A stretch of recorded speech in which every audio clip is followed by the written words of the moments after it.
I'm going to assume so. So, Okay, all cool, right, cool. Michelle, it is wonderful to see you.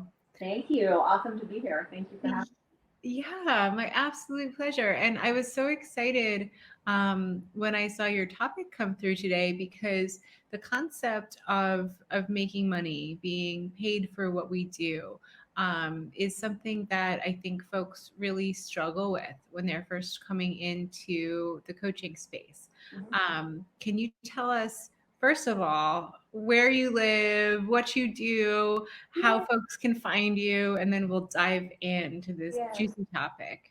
yeah. I'm in beautiful Asheville, North Carolina. Weather's very nice here today. A little muggy though.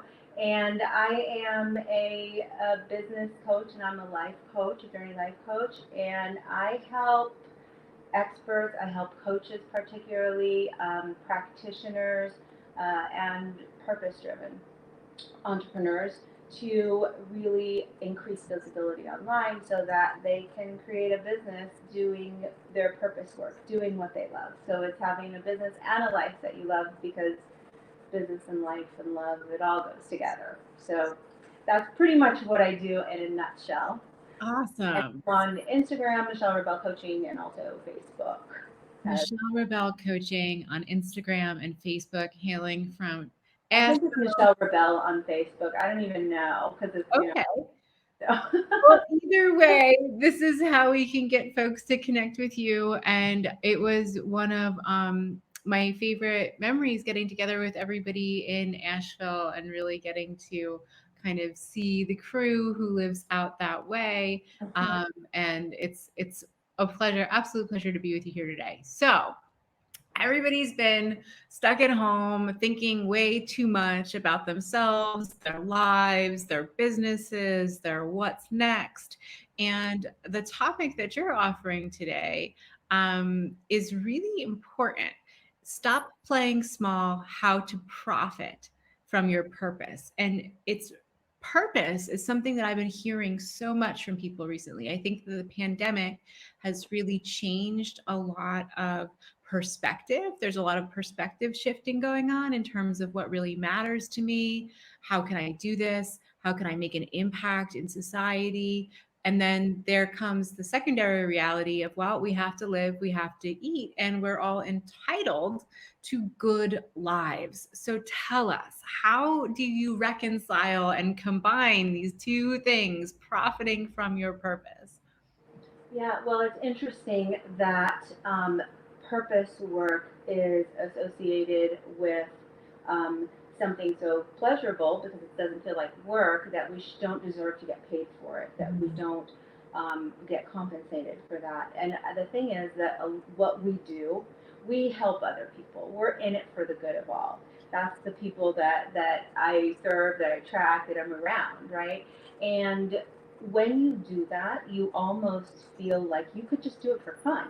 You don't need to get paid for it. This is your purpose. Like it's our purpose work. It's who we're helping. It's their. It's part of everything, and so we can get a guilt. We can get a sense of guilt from feeling like we should not get paid.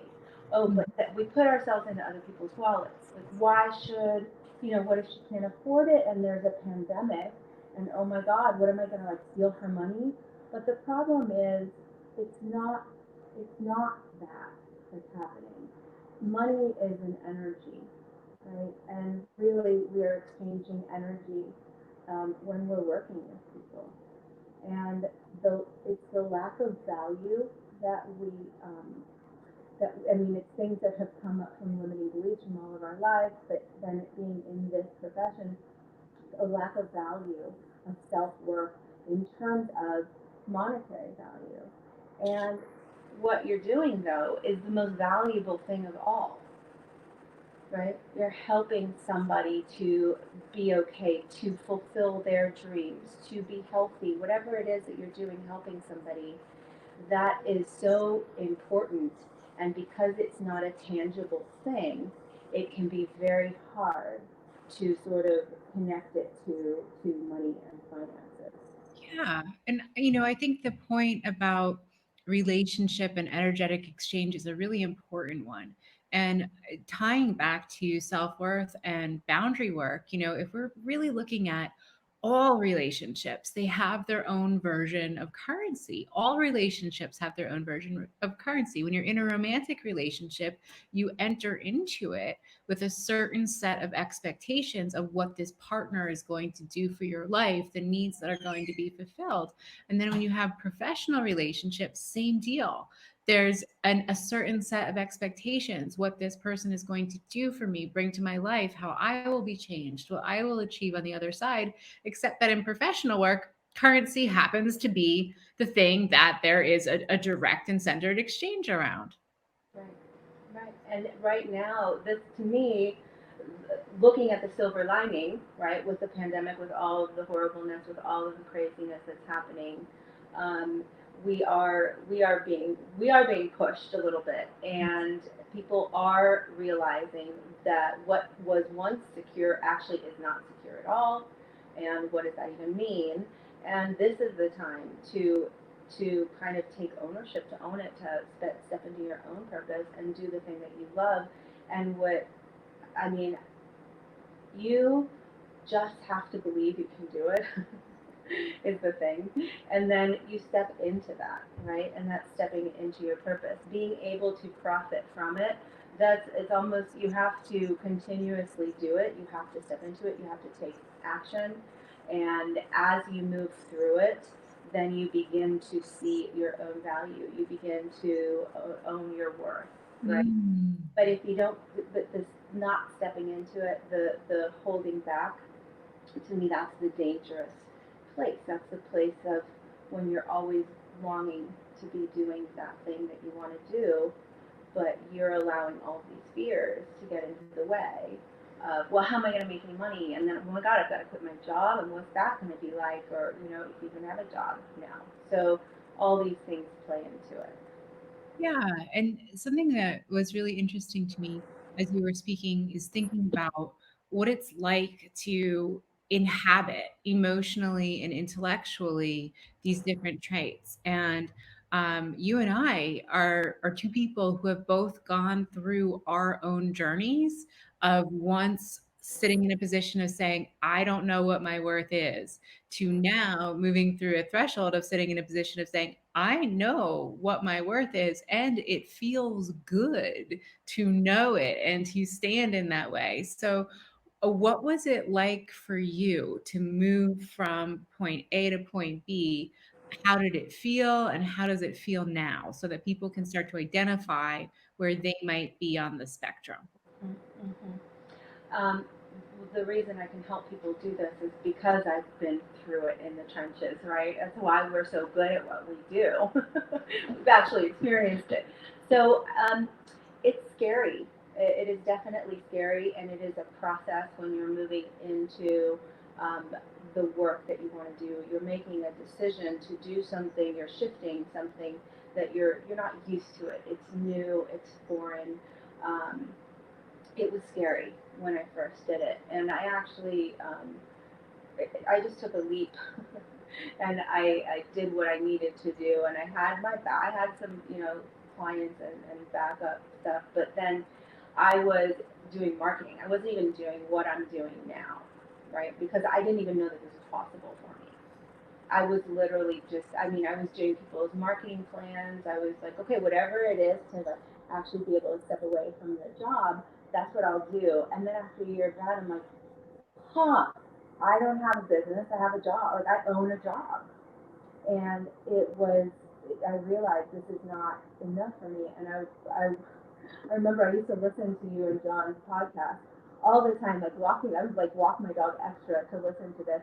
And I was like, God, really? Like, I wake up and I think about this stuff that they're talking about, the life coaching, all of this, and am I going to step into my purpose? Am I going to do what I want to do?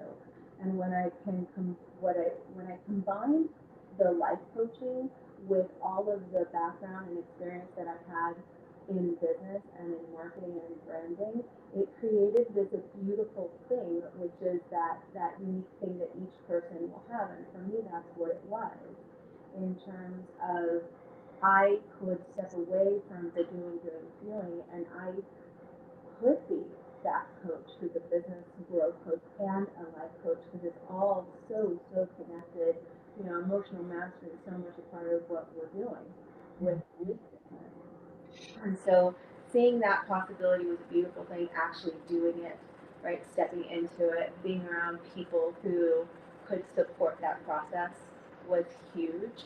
And now I look back and the transition was rocky, but now I look back and I think, how could I have ever even questioned it?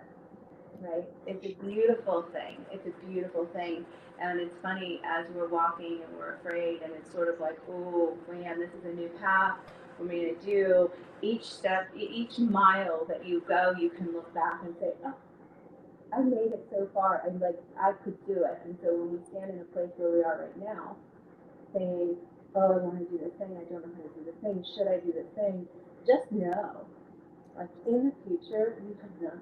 In the future, you're good. You got it. You just have to step into it. Step into it. And I think that, as I was listening to you, what really struck me is that you had no idea what the outcome was actually going to be. You could have never predicted that combining life coaching and branding work and working with individual clients to blossom would look like it does. And that's the piece when we're creating, when we're stepping into our purpose, when we're saying yes to our own inner knowing, we haven't met our future selves yet. And there's no way that we can ever predict from the starting line what the finish line is actually going to look like. And that's where you have to let go, I think, and just get excited for the process of Exactly. Exactly. And exploration. that's the part where, I say, don't worry about the how. Everyone's like, well, Mhm. how am I going to do it? And how am I going to do it? And what happens when you do that is you stay in this place of fear and anxiety and overthinking. And that's where analysis paralysis comes in. And then you can't do anything at all. It's because you're floundering in all of that versus saying, here's where I am, here's where I want to be, here's this vision I have. Okay, let's take a Mhm. step, take an action, an imperfect action, and walk towards it. And that's how it starts. You don't worry the how, it falls on you. It's amazing, right? It just happens. Like things like with people in my group, things will just magically happen as they need to. And that was the last thing anybody expected. Then allowing them to do something else that they want. And that's just how it works. The how comes to you. I love that, the magic of becoming, right? So you just mentioned a group. When folks come to work with you, what can they expect? What are your offerings? Well, I do one-on-one coaching, business branding, helping people with that to grow their business, to start up their business. I also have a really cool virtual mastermind group, Elevate 360, and it's just an amazing group of people. We actually just had our quarterly planning day, and what's awesome is that emotional mastery and the business comes together. So we have the strategy, the emotional mastery, and this accountability, which is some of the things that can really be missing in a lot of programs. And And it sounds like community too. it's amazing community. Like the Yeah.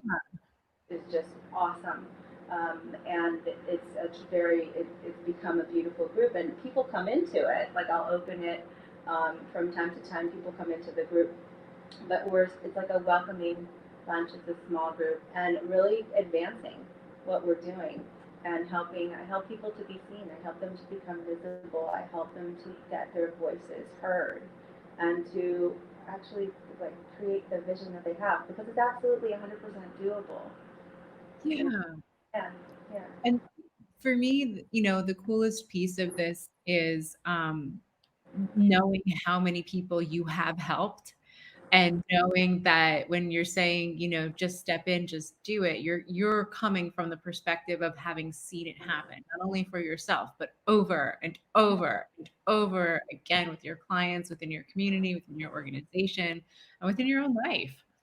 hmm Yeah, I mean, they don't.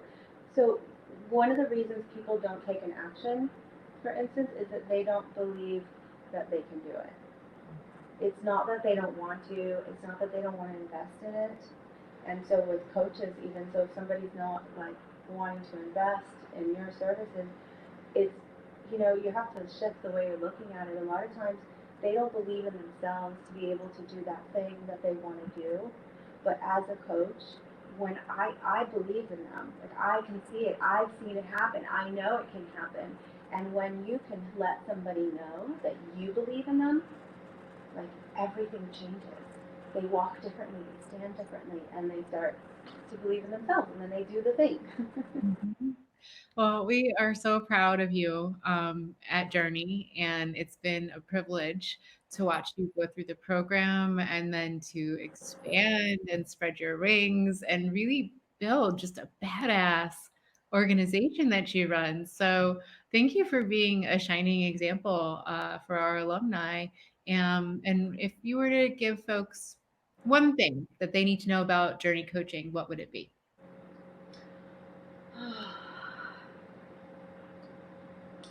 I mean, if I were to even say one word, it would be connection. And I mean, because connection in every way, connection to yourself, connection to an amazing community of people who actually care. So for me, I think the biggest thing about Journey was, yes, there's the expertise, you get this amazing coach training. The level of caring that you receive is like you've entered a family. And actually, like that's how I've modeled what I do, is because to me that's like I love that, the family piece of it I'm and gonna the cry. love. Yeah. Thank you so much. Thank you Yeah. so much. Yeah. So, one So, last time, where can folks find you?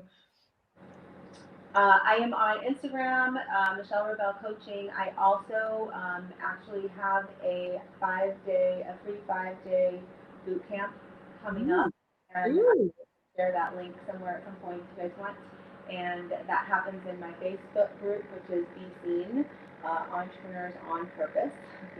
And so you just ask to join the group, and we can tell you all about the boot camp. It's 5 days and it's in July. It's amazing, and it's about how to become visible in your business, how to become visible online, take the fear away, and yeah, grow your client base. Do the thing. Awesome. Awesome. Thank you so much, Michelle. It's been an absolute pleasure. Thank you.